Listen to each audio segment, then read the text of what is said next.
সাধারণত ডিম দিয়ে এত মজার ঝোল ভাতের সাথে এরকম ডিম ভুনা একবার খেলে বারবার খেতে ইচ্ছে করে। এরকম মজাদার একটা রেসিপি, ঘরোয়া মশলায় তৈরি এরকম মজাদার ডিমের ঝোল গরম ভাতের সাথে এই রান্নার স্বাদ একদম জমে যাবে। ভিডিওটি শেষ পর্যন্ত দেখুন এবং ভালো লাগলে লাইক কমেন্ট শেয়ার করতে একদম ভুলবেন না। হ্যালো এভরিওয়ান, আসসালামু আলাইকুম। সবাই কেমন আছেন? আমি তো আল্লাহর রহমতে আলহামদুলিল্লাহ, আপনাদের দয়ায় ভালো আছি। আপনারা দেখতে পাচ্ছেন এখানে আমি ডিম ভুনার জন্য, আমরা যেহেতু 4 জন মানুষ সেজন্য আমি 4টা ডিম সিদ্ধ করে ছিলে রেখেছি। তারপর আমি হালকা হলুদ লবণ দিয়ে ভেজে নিয়েছি, আপনারা দেখতে পেয়েছেন। এখানে হচ্ছে ডিম ভুনার জন্য আমি প্রায় 4টার মতো বড় সাইজের পেঁয়াজ, ডিম ভুনার মধ্যে পেঁয়াজটা একটু বেশি করে দিলে খেতে ভালো লাগে, যেহেতু শুধু ডিম ভুনা দিয়ে আমরা রাতে ভাত খাবো। এখানে আমি 4টা পেঁয়াজ কুচি করে কেটে আমি যে ছেঁচুনিটা দেখিয়েছিলাম, তো ওই ছেঁচুনিটা দিয়ে হালকা আমি একটু প্রেস করে নিয়েছি যাতে পেঁয়াজটা একটু নরম থরম হয়।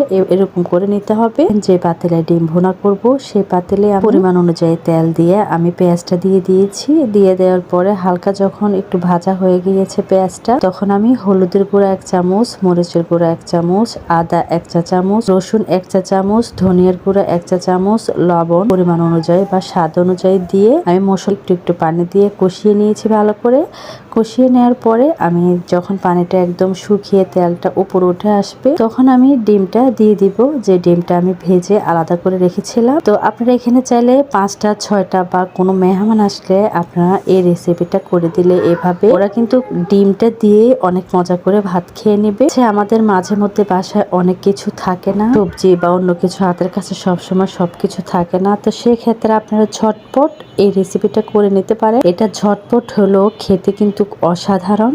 আমার কিন্তু এরকম ডিম ভুনা হলে আর কিছুই লাগে না। আলহামদুলিল্লাহ, আপনারা আপনাদের পছন্দ অনুযায়ী ঝোল রাখবেন। তা আমি এটা বেশি ঝোল রাখবো না, এটা মাখা মাখা করব। যেহেতু বেশি করে পেঁয়াজ দিয়েছি সেজন্য আপনারা যদি মাখা মাখা করতে চান একটু বেশি করে পেঁয়াজ দিয়ে করবেন, দেখবেন খেতেও ভালো লাগবে। তা আমি এই তো নামানোর আগে আমি এখানে গরম মশলাটা দিয়ে দিয়েছি।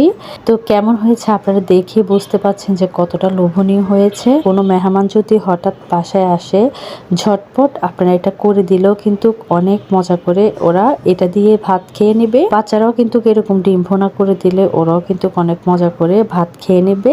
তো আমার এই সিম্পল আর ঝটপট রেসিপিটা কেমন হয়েছে অবশ্যই জানাবেন। আমার এই সিম্পল রান্নাগুলো যাদের কাছে ভালো লাগে তারা অবশ্যই লাইক কমেন্ট শেয়ার করবেন আর ফলো দিতে একদম ভুলবেন না। আসলে ঠান্ডার কারণে একটু ভয়েসটা দিতে একটু প্রবলেম হয়েছে, তো আপনারা একটু ইগনোর করবেন। সবাই ভালো থাকবেন। আল্লাহ হাফিজ।